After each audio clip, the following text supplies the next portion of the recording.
A few months ago, I was coming back from a networking trip to Chicago, and the trip itself went pretty well. I was able to meet some pretty awesome people and will hopefully translate into some speaking gigs. But the thing I remember most about the trip was my drive back home. I left the city fairly late. It was getting pretty close to 11 p.m. on a weeknight. And as I turned off Lakeshore Drive to get back on the highway, I was surprised to see that there was only one other car on the road besides mine. And having been in Chicago during the day when it's very busy, that took me off guard, seeing 5 lanes of highway in the heart of this massive city and almost nobody out on the road. And the sense of loneliness really started to sink in. The fact that I was surrounded by millions of people in this city, and yet there was almost nobody out on the road, and I probably had a much longer trip than anyone else out there. The few cars I did see were probably just heading over a few exits and getting off.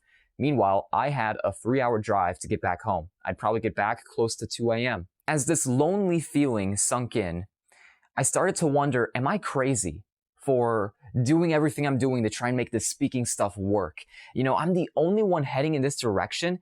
Maybe there's something wrong with that. Maybe I need to change my direction because I'm the only person heading this way. And I had a few hours to think about that in the car.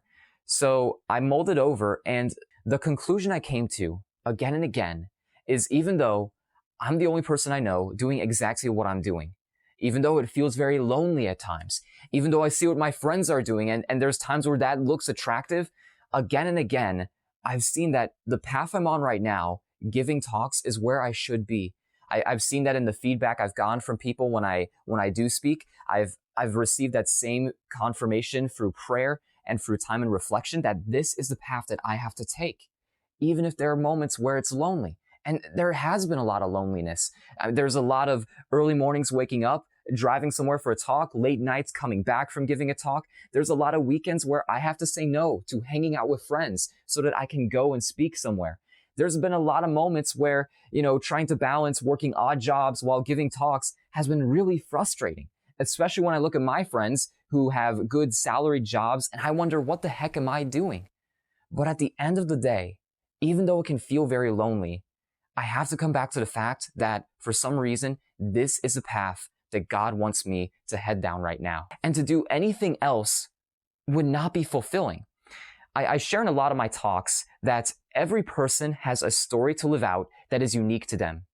Each one of you watching this video, you have a story, an adventure, a journey that is meant for only you to live out.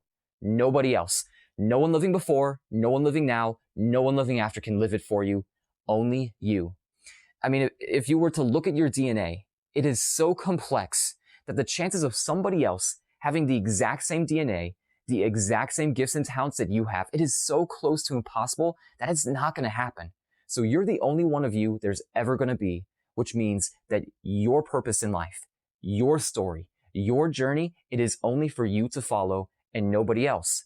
And that means that if we each have our own story, there's going to be moments on the journey where we feel very alone. There's going to be moments where you face a setback, you face a challenge, and you can't sub somebody else in to fight your battle. You have to fight it yourself.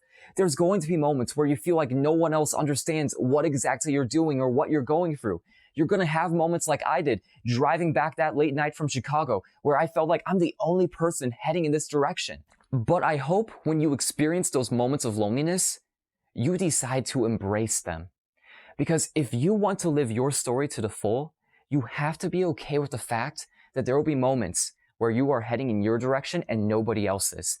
I think about this a lot being a runner.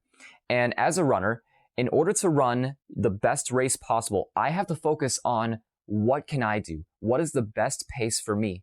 If I start to get carried away in thinking about, well, what is somebody else doing or chasing after somebody else in a race, it usually does not end well. I usually end up burning out and not having a good day. I ran a half marathon a few weeks ago, and the first mile, I went out way too fast. And the second mile, I made a decision to back off the pace to get back to what I knew I could handle. And it was really hard to do that. There were a lot of people passing me left and right, and I wanted to go after them. I wanted to chase them. But I just kept telling myself, Stephen, hold back, run your race, don't try to run anyone else's. So mile after mile, I just kept getting passed by people, but I focused on running my pace. And about the halfway point, things started to change. I passed somebody who had passed me a few miles earlier. And then I passed another guy. And I passed another guy. The funny thing was, I was running the same pace I had run since mile 2. The thing was, I was able to maintain it. Meanwhile, a lot of other people had overextended themselves, chasing after someone else who was faster, and they were falling apart now. And by the end of the race, I passed back almost everybody who had passed me after the first mile. And, it goes to show that when you focus on running your race in life instead of somebody else's, you will do much better than if you try to chase after somebody else. They may be leading to a burnout. They may not be working as hard as they should, or maybe they are doing exactly what they should be doing. But even in that case, if you follow after them, you're living their story, not your story. And we don't need another one of them.